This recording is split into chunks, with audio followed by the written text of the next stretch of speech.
I once worked with a family who had recently lost both their mother and their father. They had lived in their home for over 40 years. The dad had been a successful businessman, and it was after both parents had died that myself and my team entered into the picture. The couple had 4 children who were spread across 4 separate states, and they had all come home to help clean out the house.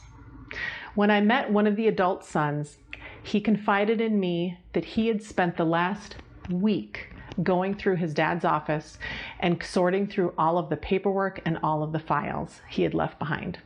Imagine that. 7 full days of going through years and years, decades upon decades of paperwork and records.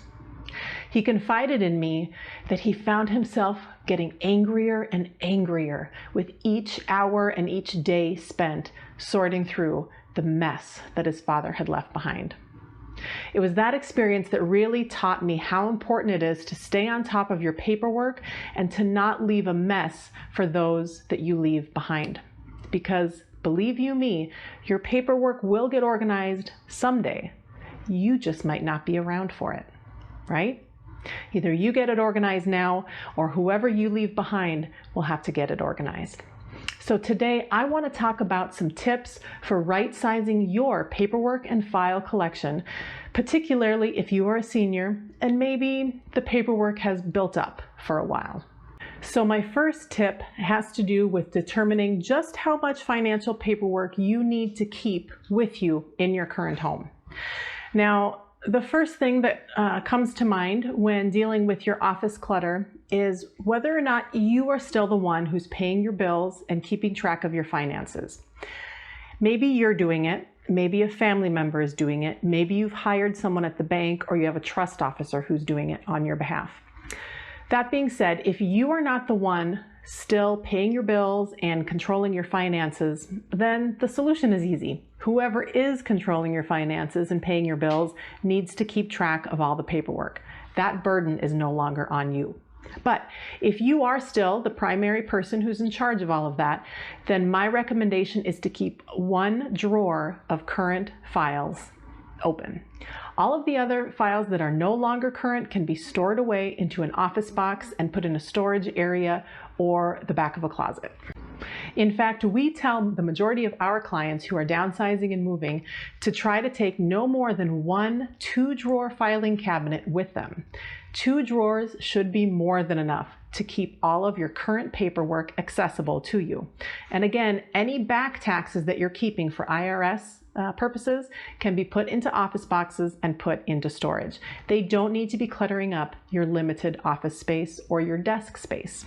As you're sorting through your paperwork, make sure that you're shredding any papers that have your account numbers on them or your social security number. If a document only has your name and address, you don't need to shred it. Names and addresses nowadays are very easy to get, and it doesn't mean that someone's going to steal your identity just because they have your name and address. You want to watch out for social security numbers and account numbers. Those are the things that you want to shred. You can either shred things at home, or you can take them to any number of trash companies or even office supply stores that provide shredding services for you. As far as getting your paperwork into files, there's a couple different approaches. Now, if you are starting from scratch and everything is just in a jumbled pile of mess in your office, you need to start with broad categories first. So that would be maybe medical, financial, household, work, school. Okay, maybe you decide 4 or 5 different broad categories to divide up your papers and get them organized. After you've made those broad categories, then start breaking them down into smaller ones. Divide medical files by person in your family. So maybe it's all of your medical files and all of your husband's medical files. If you have a financial pile, divide those papers up by institution. So maybe you have all of the files from your local bank, and then all of your files from your 401k investment company, and so forth. Additionally, you no longer have to keep your IRS records for the full 7 years.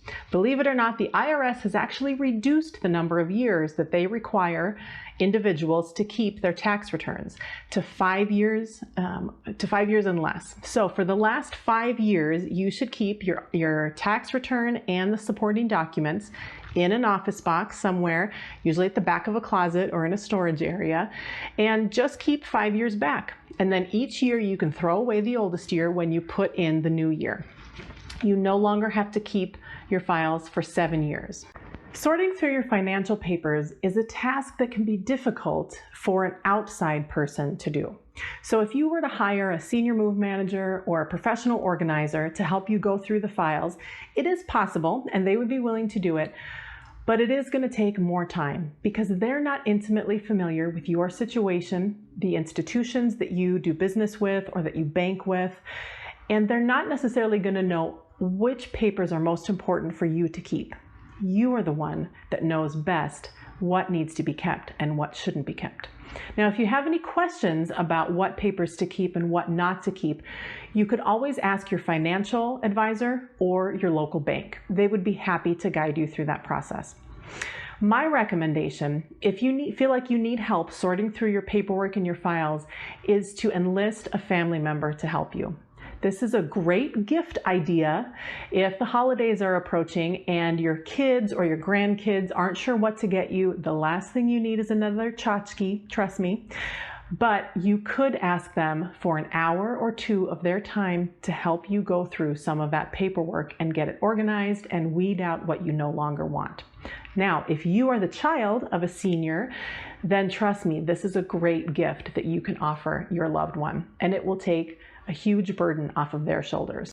I hope these tips have been helpful to you, and I hope that it inspires you to start going through that paperwork now, because it takes a while and it can tend to build up over time.